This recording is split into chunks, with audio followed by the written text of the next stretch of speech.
You can probably see me before you can hear me. Oh, incidentally, there's no current viewers anyway, so it doesn't matter if you're watching this further down the line or not live, essentially. Then welcome to Monday evening.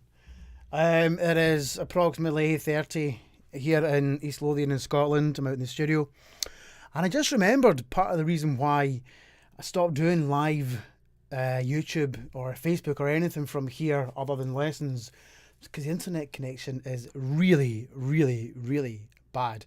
I actually have an all right internet setup for most things. I run 3G, 4G. It's only uses 3G, and there is Wi-Fi here now as well. But even that is a little bit sketchy at best because we're in the countryside, etc. Be that the satellite Wi-Fi, which runs via a tower, so it's more like a radio Wi-Fi, or my own 3G connection.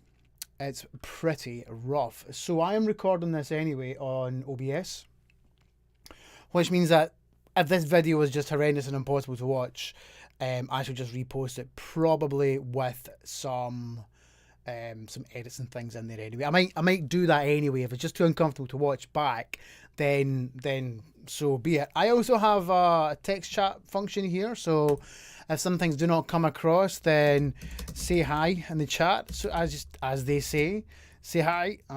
Talking and typing at the same time. Say hi in the chat. There we go. That's gone out there now, so that'll be live as well. I think if you contact me via chat post video, it comes through as a comment to me. You can obviously always comment in the video once you've watched it. So, what am I doing here? Well, if anyone does get around to actually watching this video or come into the feed, then I'm getting the trumpet back in my face. Now, I initially thought this video was going to be somewhere around about mid-April, towards the end of April, maybe even somewhere around about May. The reason why I would have been taking so much time off of playing was because of having some dental work done. And again, if you're familiar with the channel or you follow me on Facebook, I've recently had to go through some surgery which essentially got my front two teeth pulled and replaced with this guy here. So check this out. If I slip over to here, you can see my lovely teeth here. So these guys here are fake, and these guys here are glued onto these guys here.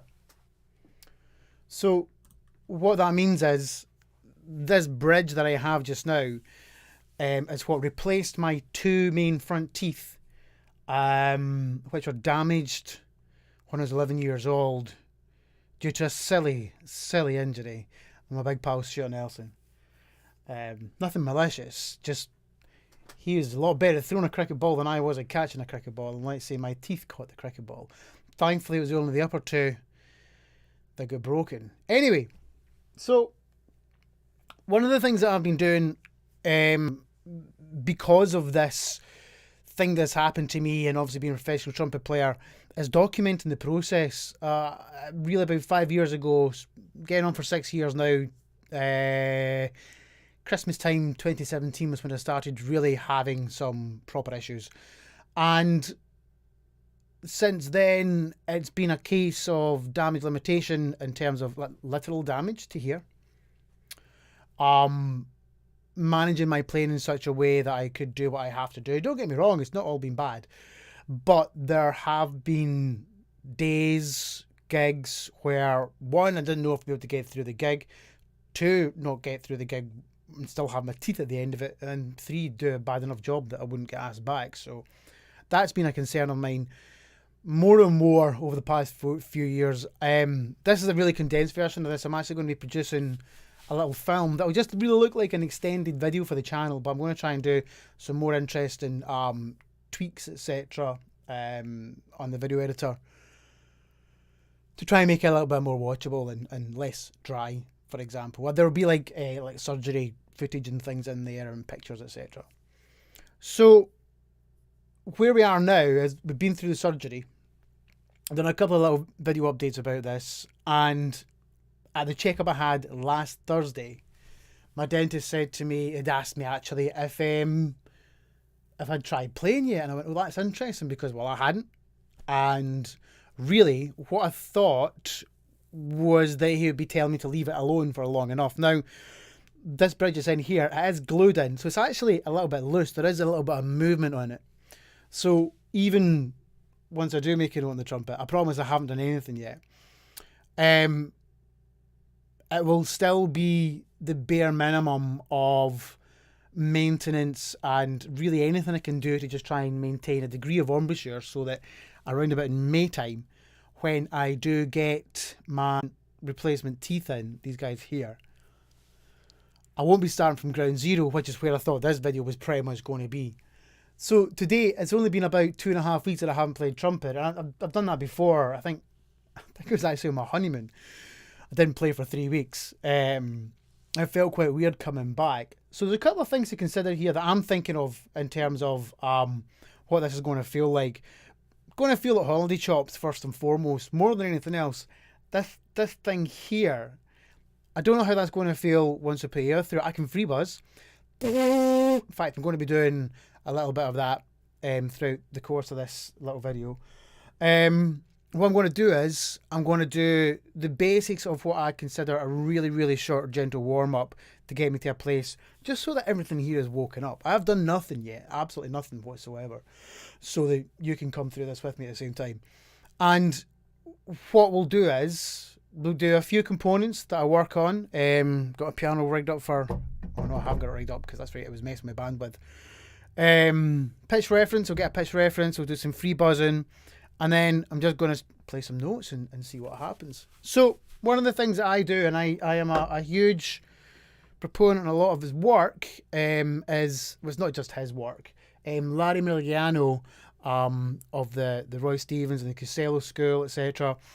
And a lot of the Caruso things as well got me into a little bit of pencil work. I got his book, A Trumpet Legacy, when it first came out. And there was a lot of excerpt at the beginning about just some of these daily routines. And it's also, so I've already mentioned the Casello and Stevens. It's also in Reinhardt to a certain degree. And it's just a little bit of pencil technique.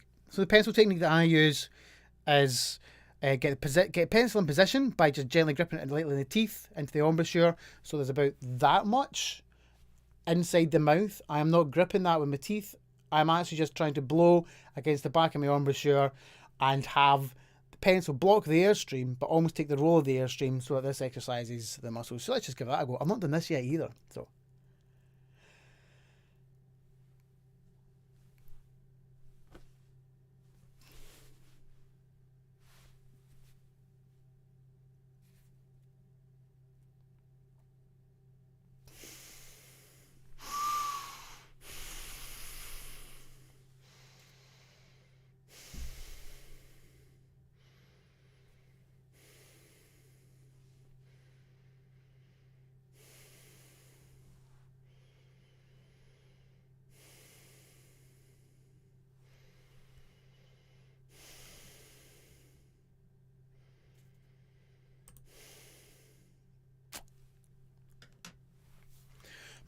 So I generally hold that for about 30 seconds, do it a couple of times, and pretty much take it from there. I'll have a little rest and I'll do this again. So I'm just getting some warning messages from OBS, some warning messages from YouTube, just shouting at me for various things because my bandwidth is horrendous here, because this is all new to me. The last time I did this OBS was in its infancy. Anyway, so let's do another round of this. So about 30 seconds. What I am noticing actually, incidentally, is that my teeth are catching, or this implant is catching the back of my top lip.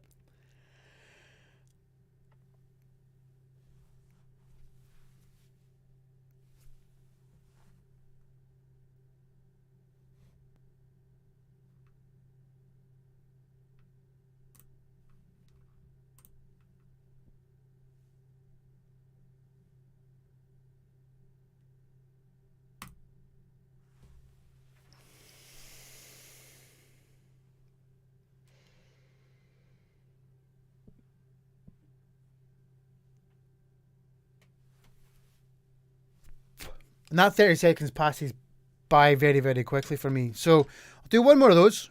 And yeah, I mean, just feels like holiday chops. Um, just on the subject of the implants, these here are actually sitting a little bit higher and more in line. Now I'm not going to get into any real proper like playing or anything this evening. I'm pretty much just going to think about getting a sound, seeing what it feels like, and seeing how the vibrating surfaces feel against this thing here. While I had my own original teeth and they were damaged, I I don't know how much sensitivity and feeling I had here. Obviously, they were still in the gum, they were still in the hard tissue. However, there were no roots attached. So it'll be interesting to see what this feels like in terms of vibrations and feedback as opposed to my other teeth. Right, okay, one more of these guys.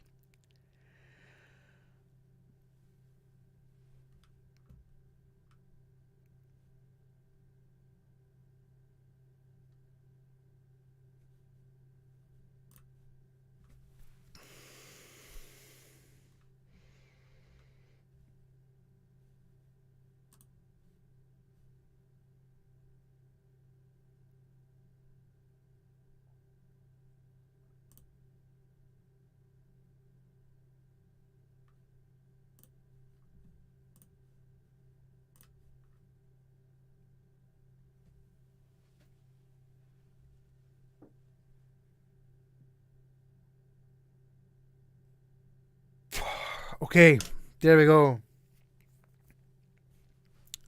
No concurrent viewers, fantastic. So, the next stage is going to be a little bit of free buzzing. One of the free buzzing exercises that I like is the buzz exercise from the start of the Reinhardt method. Now, I'm not particularly skilled in this. It's been on research, and it's been how can I say? It's been it's just been working out myself. I had a little bit of chat from Louis Dowdswell when I went to go and see him, but that was around a different type of thing. So just thinking about trying to get this working here.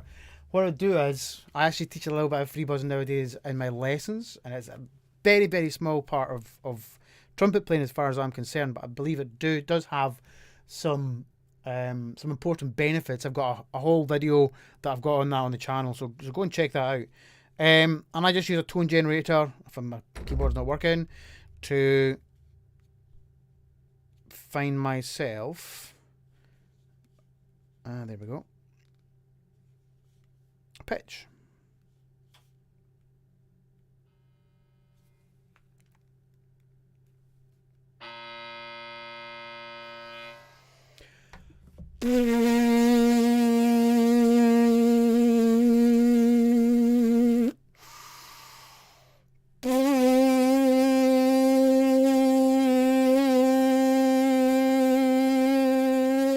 That's pretty much it. I always return back to the C note or concert B flat and then increase the interval that way.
Cool. So that pretty much says it all to me. The fact that I can obviously generate a buzz means there's enough support here to create that surface for the energy to have something to sit against.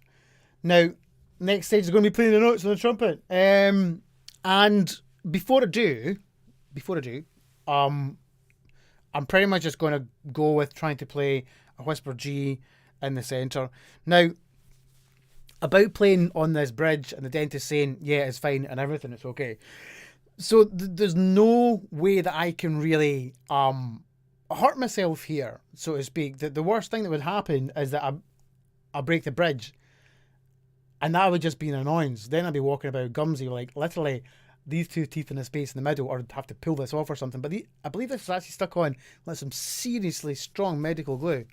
So, in terms of doing this, yeah, I want to be able to do it and still manage to have the bridge at the end of it. But you know, I would like to try and find out the resilience, how resilient this thing is here, so that, you know, it might be that I can only do very short 10-minute, 15-minute sections of amounts of periods of practice a day. That's absolutely fine. The fact that I won't be able to do anything is kind of where I'm at. I teach a lot, and the last 2 weeks teaching lessons without being playing trumpet has been very, very interesting. It's actually changed my perspective on the way I teach quite a bit. So it'd be nice to be able to get back to playing, but again, for lessons, but it's not the be all and end all. Ultimately, I would like to be able to get something on my face over the next 3 months that means that when these guys are full, pretty much ready to go. Right, okay, here we go. Incidentally, I'm on my old Vindabona for this. I absolutely love this trumpet. It's a trumpet that I've had the longest in my ownership. And I'm on a little bit of a bigger mouthpiece than I normally play. I actually used to play in this. It was my main mouthpiece. This is I'm still with AR Resonance, and this is the MS lead. And this is probably in the vicinity of about Shilky 14 rim, 14A4 since this is shallower cup, etc. But I have got a back 3D and things, and I thought that'd just be silly. Might as well try and just make sure that it feels relatively comfortable. Okay, so here we go. Now, hey, do you want this camera? Let's see. This way you'll see, I suppose, high def if my bridge just snaps. Okay.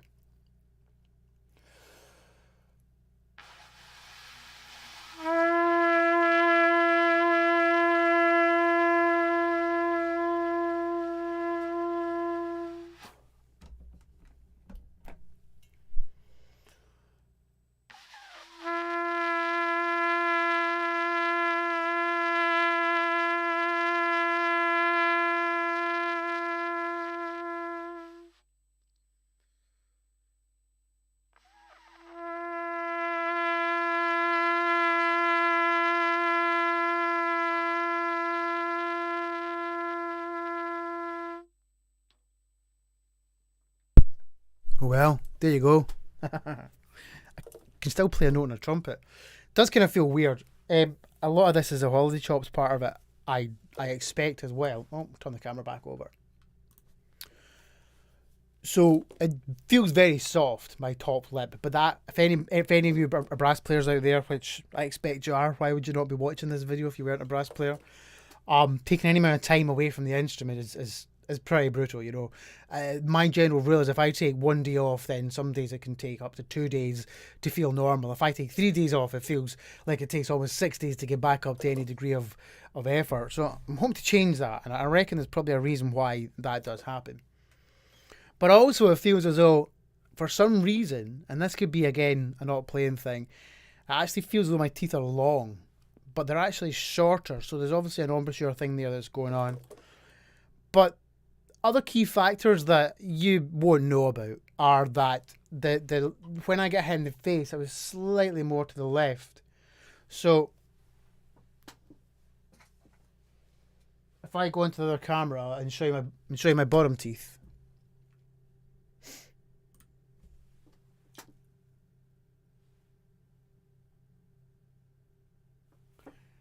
Towards the left is recessed back in, and the top was slightly like that as well. So the top here is obviously a lot more uniform now in terms of having more of a prescribed arch to it, and the bottom is still off like this. So there's all these things to contend with, but you can see, I don't know if you can see it anymore, but one side of my lip is slightly fatter than the other. So I've always compensated for that to a degree in terms of my setup. Towards the end of playing 3 weeks ago, I had to move everything over to the right a little bit because playing on the left-hand tooth was extremely uncomfortable. If I did it wrong, then essentially it was like wincing with pain and the buzz would just break down, etc. So I do have a stronger setup slightly more to the right. So this is going to be a factor to deal with as well. I'm not getting anything done to my bottom teeth. Not yet, anyway. That brings me on to something else that I'll just get into in a wee second once I do a little bit more playing. So what I'm going to do a couple more playing things that I use in my regular warm-up anyway. Very, very simple thing. So let's do that. What I do is I'm going to switch off the main talking mic because it's really hot to pick up my voice, but it can be a little bit more overpowering than just the one for the trumpet. Just keep an eye on the actual audio levels.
Interesting. So, pretty much, it feels alright. Yeah. Now, what I'm feeling, it's as though I'm feeling something here, but there's obviously, it's either a phantom feeling or it's coming down from the top, and it's these guys here. Now, one of the things that I am quite concerned about, not concerned about, that's the wrong word, aware of and maybe should be concerned about is that this isn't really supported in the middle anywhere whatsoever. All the main support for this, I may be wrong in this, I'll have to ask the dentist. The main support for this are these two guys here. So if I was to do too much, if I was pressed too hard, etc., then it's these guys who are going to be receiving the brunt of the weight. So that's something else to think of. So while I'm on the live stream, there's something that I've really got to address. And going into this, I started really looking at this procedure in depth in August last year. And I started getting quotes of how much it was going to cost. And I started just thinking ahead and thinking through the process of what it's going to cost to allow me to keep playing. Okay. So, oh, hi Dad. So in terms of how daunting that is to anyone, no matter just not even just a trumpet player or a musician who's solely reliant on their dental setup to allow them to play. The cost of this dental procedure was around about £6,200. Now that's a lot of money. Anyone who's in the industry, who's a freelance musician, who is self-employed, etc., that's quite a sizable amount of money. You're looking at somewhere in the region of half, third, maybe a quarter if you're having a good year of your sole income, you know. And if you're the main wage earner, which a lot of us are, then that's a big issue. And after a little bit of research, I found out how long I could potentially be out of work for. By out of work, I mean specifically playing. Now, I'm still able to teach, and that was always going to be a factor. Currently, teaching probably makes up around about, I want to say about 35 to 45% of my main income. I work with an independent community music program in Portobello called Oi Musica, and they take fantastic care of us and their participants. They've been wholly supportive as well, just in terms of employing me as a musician. And also the private students that I have about four regular kids and about another 3 or 4 intermittent adults, all at various different stages, etc. So the teaching was always going to be there to a degree to help with the income. And it is sad that it always comes down to income, but you know, that's a happy side effect of being a professional musician that takes us all over the world, meets people from all walks of life and puts us in some really interesting scenarios. But not having that playing income is really, really, really tough. And it's not just the 3 months out, like I said, about playing back together. It's a recovery period after that and getting back up to strength, you know. So after a little bit more research and talking to some friends who had been through various other issues as well, there were some organisations that were made known to me, and I kind of knew them as well from working in the industry, called BAPAM, British Association of Performing Arts Medicine. There's the Royal Society of Musicians, and there is also helpmusicians.org, and of course the Musicians Union. So after numerous emails, a lot of form filling, hats off to anyone who creates and produces their own material and strives to get funding to assist them through that, because you must be absolutely genius at form filling. I couldn't believe how hard it is to fill out some of these forms. Anyway, long story short, and I'm going to go into more depth and I'll be going into more depth about this in the video that I'll be producing. And Help Musicians, the Royal Society of Musicians, and the Musicians Union, between those 3 organisations, I haven't had to worry about any funding for this whatsoever. I can't tell you what that means, for all the reasons that I've just stated. It's unbelievable. What it means for me is that half of the daunting process, in fact, it's more than half of the daunting process of this, meant that I could get world-class surgery, and that is world-class surgery. The company who performed the work, and the dentist, Dr. I'm going to get his second name wrong. Dr. Gregor McInnes. Oh no. I was able to get private medical care that got me in and out of surgery on the day with next to no pain within, I want to say 24 hours. It's probably closer to 12 hours. Because when I woke up on the Friday morning, I didn't really need any painkillers whatsoever. There was no blood, there was no scar tissue. I'm not going to go into all the gory details tonight. Just now I'm going to save that for the video that I'll be producing. Now, I'm not saying that if I'd gone anywhere else for the surgery that wouldn't have been the case, but it gave me the reassurance that I was going to a place, a specialist who had my immediate care at hand, and I was essentially in the best place possible. So there'll be more on that in the further videos. So I want to do a little bit more playing, okay? The last excerpt you heard me play, which was a no bending routine, is from Laurie Frink's integrated warm up. I love that warm up. I've got a couple of my younger students going through it just now.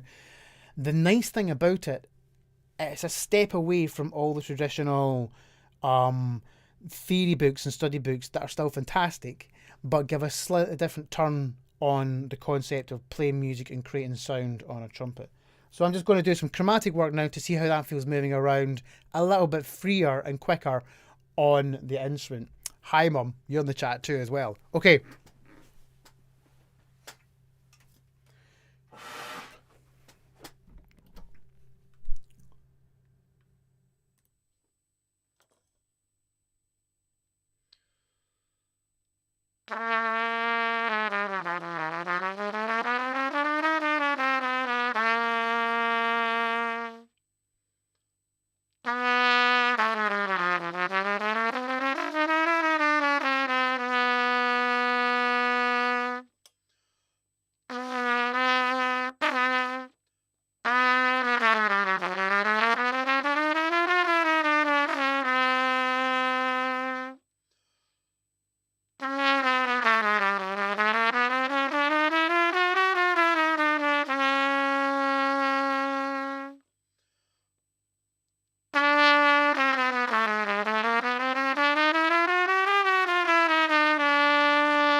Yeah, so again, that feeling in the centre here, not entirely sure where it's born from, because there's nothing there. It's acrylic. It's the same as false fingernails for those of you out there who wear false fingernails. There you go. I can't bite into a steak yet. Well, I know you kind of chew on a steak anyway, but that whole aspect of it ripping into like a lovely big bit of steak or something is not going to happen. So that's the other thing that I have to be careful with in terms of like biting down in the front. It could damage, etc. Now, not that I'm going to be biting the trumpet like in the upside down image that was the thumbnail for this video, but in the grand scheme of things, that's something else I'm going to be looking forward to. Sorry, just a little. Other coffee brands are available.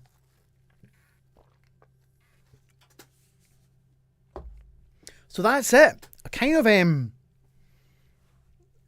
of done everything and achieved everything that I wanted to do tonight.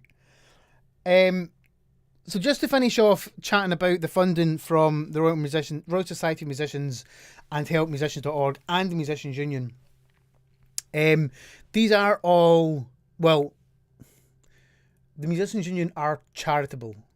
Not entirely sure if they're 100. But helpmusicians.org and the Royal Society of Musicians are charitable musicians. I mentioned BAPAM earlier on, and BAPAM are essentially a doorway, or a gateway rather, to the likes of the Royal Society of Musicians and helpmusicians.org. BAPAM are an organisation that does music, who practitioners who are specialists in dealing with aspects that entertainers might face. So apart from trumpet players with broken teeth, there may be physical issues that dancers have, vocal issues obviously the singers have, and something else as well that is becoming more and more important to talk about is mental health. So they have mental health practitioners, geez, falsies, man, that you can be put in touch with. And on that note, helpmusicians.org have recently launched, Mind Matters, I want to call it, When I edit this video, I'll try and get all these links in the description. But again, they're all charitable musicians. So, sorry, charitable organizations. If you are someone who very graciously gives to charities, etc., please do so to these guys. You know, I mean, apart from my own story and the support that they've given me. When I say us, I think of the family, etc., because it obviously impacts me directly and my family. You know, it's like we would be scrabbling around for these funds, and the outside of that, the other side of that would be probably debt and everything else, and then the stress and everything else, regardless of getting back to playing, that would be an issue. So, so that's about it, really. In terms of the channel, I have got a small raft of videos coming out that I shot before getting my dental work, and they are specifically looking at practice that I did and probably will still be doing whilst having dental issues here. So I mentioned about playing gigs and my embouchure gravitating over towards the right and protecting this side of my face. So not only was I playing defensively on gigs, I was practicing defensively, but I was using exercises that I've used for years and years and years. Actually, since I rebuilt my playing around about 2005. For the same reason, rebuilding here is going to be an issue. But they're also looking at modifications of these exercises and how I use these exercises to go beyond than just the written version that you have in front of them. So the one that's just been posted up is exercise 1 from Arbin, as part of its own little series, which I'm quite chuffed with the name of, which is called Altered Arbin. And that's specifically what it's looking at. Those types of exercises that we all know and love. If you're a brass player and you're familiar with the Arbin, you've probably got your favourite ones. Pretty much like you got your favourites from Clark and Charles Collins and Schlossberg and Reinhardt and everything else. Arbin, that thick there, absolutely brilliant, absolutely fantastic book. But what I do is I take some exercises and I twist them a little bit. Okay, that's us, I think. Now, how have we been going? My record time's saying about 38 minutes. And I think we'll have to wait and see what the finished result looks like in terms of the stream quality. The live stream quality is often quite bad from here, and I do apologise for that. So again, if this video is unbearable, I'll re-edit the recorded one that I've recorded here in the studio, and I'll share that back up. And I might even get some links and funky graphics and things going on the screen. So I would say tonight was a success. Managed to play some notes. Felt a bit weird. What I'm going to do is I'm going to do one of these live sessions again sometime soon, once I've been doing a little bit more playing, a little bit more regular playing, and we'll see how things develop, because I have got other ideas that I want to try and get down in the studio, and it'd be great if I could play on those ideas. So that's all, folks. Got one concurrent viewer on my YouTube feed over here. So thanks, Mum and Dad. There have been 9 views, and we'll take it from there. I wasn't expecting to have thousands of live stream viewers. I'm not launching rocket ships. I don't have any funny cats or things like that to share with you, other than just trying to play a trumpet and hopefully that my bridge doesn't fall out. That's pretty much it. So I'm going to get out of here, folks. Thank you so much again for watching. As always, at the end of the videos, I say stay safe, stay smart, and don't forget to practice. And that's it. Thanks for joining us, and I'll see you again soon. Keep an eye out for those videos. Please hit the like. I have thousands of viewers or subscribers, but what I hope that hitting the like button, subscribing, or the bell icon might do is get a little bit of interest and information out there to a trumpet player in need who might not have thought about a way to practice something or heard a little bit of trumpet chat the way that I say it. I believe a lot of it's in the delivery, not just the playing. Okay? Stay safe, stay smart, and I'll see you again soon. Cheers, folks. Bye-bye.